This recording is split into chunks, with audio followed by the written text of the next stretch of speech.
ഏറ്റവും സജീവമായ ചർച്ച നടന്നുകൊണ്ടിരിക്കുന്ന നിലമ്പൂർ ഉപതെരഞ്ഞെടുപ്പുമായിട്ട് ബന്ധപ്പെട്ട രാഷ്ട്രീയ പ്രശ്നങ്ങളാണ്. നിലമ്പൂരിൽ ഇടതുപക്ഷ ജനാധിപത്യ മുന്നണിയുടെ സ്ഥാനാർത്ഥിയായി സഖാവ് എം സ്വരാജ് സ്ഥാനാർത്ഥി നിർണയം പ്രഖ്യാപിച്ചത് മുതൽ ചരിത്രത്തിലില്ലാത്ത രീതിയിലുള്ള ഒരു ആവേശം എല്ലാ ജനങ്ങളിലും, അത് ഞങ്ങൾ ഇടതുപക്ഷ ജനാധിപത്യ മുന്നണിയുടെ ഭാഗമായിട്ട് നിൽക്കുന്നവരിൽ മാത്രമല്ല, അല്ലാത്തവരിൽ ഉൾപ്പെടെ പ്രകടമായ രീതിയിൽ ഉണ്ടായിരിക്കുകയാണ്. കക്ഷി രാഷ്ട്രീയത്തിനതീതമായി കേരളത്തിലെ ഏറ്റവും പ്രഗത്ഭനായ ഒരു യുവ നേതാവ് എന്ന നിലയിൽ, ഏറ്റവും ശ്രദ്ധേയനായ ആ തലമുറയിലെ പ്രമുഖ രാഷ്ട്രീയ നേതൃത്വം എന്ന നിലയിൽ ഒരു അംഗീകാരം അദ്ദേഹത്തിന് ജനങ്ങൾ കൃത്യമായി നൽകി വരികയാണ്. സ്ഥാനാർത്ഥി നിർണയം നടന്ന ആ നിമിഷം തന്നെ നിലമ്പൂർ നിയോജകമണ്ഡലത്തിലും പൊതുവെ കേരളത്തിലും ആവേശഭരിതമായ ഒരു ചിത്രമാണ് നമുക്ക് കാണാൻ സാധിച്ചത്. അവിടെ UDFും അതുപോലെ തന്നെ LDFും തമ്മിലുള്ള മത്സരത്തിൽ ഇന്നും അൻവറുമായിട്ട് ബന്ധപ്പെട്ട വിഭാഗവും ഞങ്ങൾ പൂർണ്ണമായിട്ട് ഒഴിവാക്കി എന്ന് പറയാൻ സാധിക്കാതെ UDFിൻ്റെ ഗതികേട് ഇപ്പോൾ കേരളം കണ്ടുകൊണ്ടിരിക്കുകയാണ്. ഒരു പ്രത്യേക വിഭാഗമായി നോമിനേഷൻ കൊടുത്തതിന് ശേഷവും അൻവറുമായിട്ട് ബന്ധപ്പെട്ട് ഞങ്ങൾ ചർച്ച നടത്തുന്നു എന്ന ധ്വനിയാണ് അവിടെ കോൺഗ്രസ് നേതൃത്വം പ്രകടിപ്പിച്ചിട്ടുള്ളത്. അതിശക്തിയായ കടന്നാക്രമം UDF നേതൃത്വത്തിനും UDFിൻ്റെ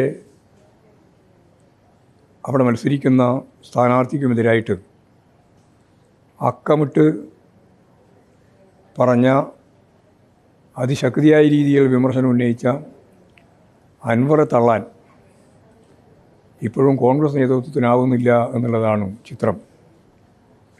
വളരെ ദയനീയമാണ് UDFിൻ്റെ ഒരു അവസ്ഥ.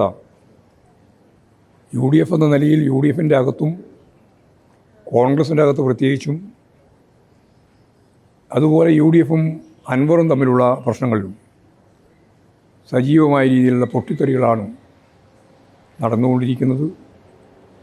ഇതെല്ലാം നിലനിൽക്കുന്ന സാഹചര്യത്തിൽ ഇടതുപക്ഷ ജനാധിപത്യ മുന്നണി ഐക്യത്തോടെ ഒരു മനസ്സായി സഖാവ് എം സ്വരാജിൻ്റെ തെരഞ്ഞെടുപ്പ് വിജയത്തിന് വേണ്ടി അഹോരാത്രം പ്രവർത്തിച്ചു വരികയാണ്.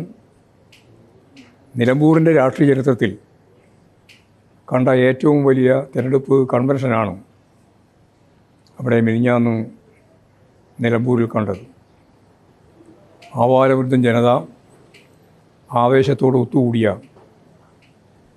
സഖാവ് പിണറായി വിജയൻ കേരളത്തിൻ്റെ ആദരണീയനായ മുഖ്യമന്ത്രി ഉദ്ഘാടനം ചെയ്ത ആ കൺവെൻഷൻ ചരിത്രത്തിലെ ഏറ്റവും വലിയ കൺവെൻഷനായിരുന്നു എന്നാണ് ആരുടെയും, ഏതെങ്കിലും പാർട്ടിയുടേതല്ല, ഞങ്ങളത് മാത്രമല്ല, ഇതേവരെ നടന്ന ഏറ്റവും വലിയ കൺവെൻഷനായിരുന്നു എന്നതാണ് സത്യം. വൻ ഭൂരിപക്ഷത്തോടെ ആ തെരഞ്ഞെടുപ്പിൽ ഞങ്ങൾ ജയിക്കും. തദ്ദേശ സ്വയംഭരണ സ്ഥാപനങ്ങളിലേക്കുള്ള തെരഞ്ഞെടുപ്പിലും വൻ മുന്നേറ്റം സൃഷ്ടിക്കാനാവും. 2026 നടക്കാൻ പോകുന്ന അസംബ്ലി തെരഞ്ഞെടുപ്പിൽ 3ാം ടേമിലേക്ക് കേരളത്തിലെ ഇടതുപക്ഷ ജനാധിപത്യ മുന്നണിയുടെ ചരിത്ര കുതിപ്പ്, അതാണ് നടക്കാൻ പോകുന്ന രാഷ്ട്രീയ സാഹചര്യം. അതാണ് നമ്മുടെ മുമ്പിലുള്ള ഏറ്റവും പ്രധാനപ്പെട്ട കാര്യം എന്നാണ് ചൂണ്ടിക്കാണിക്കാനുള്ളത്.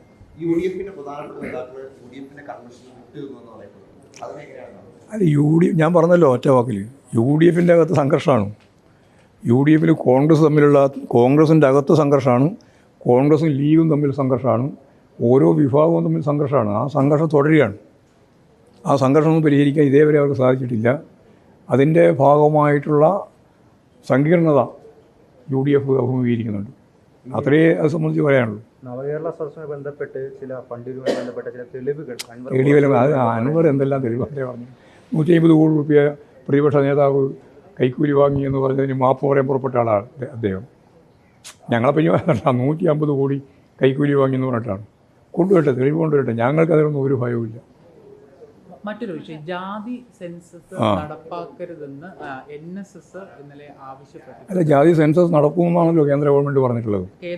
ഒരു സർക്കാരുകളും അത് ജാതി സെൻസസ് അവരുടെ അഭിപ്രായം അങ്ങനെ ഉണ്ടാകും. ഞങ്ങളെ നിലപാട് ഇതിന് മുമ്പേ വ്യക്തമാക്കിയിട്ടുണ്ട്. അല്ല, നേരത്തെ വ്യക്തമാക്കിയിട്ടുണ്ട്. NSSും പണ്ടേ വ്യക്തമാക്കിയിട്ടുണ്ട്, ഞങ്ങളും പണ്ടേ വ്യക്തമാക്കിയിട്ടുണ്ട്. പോരെ.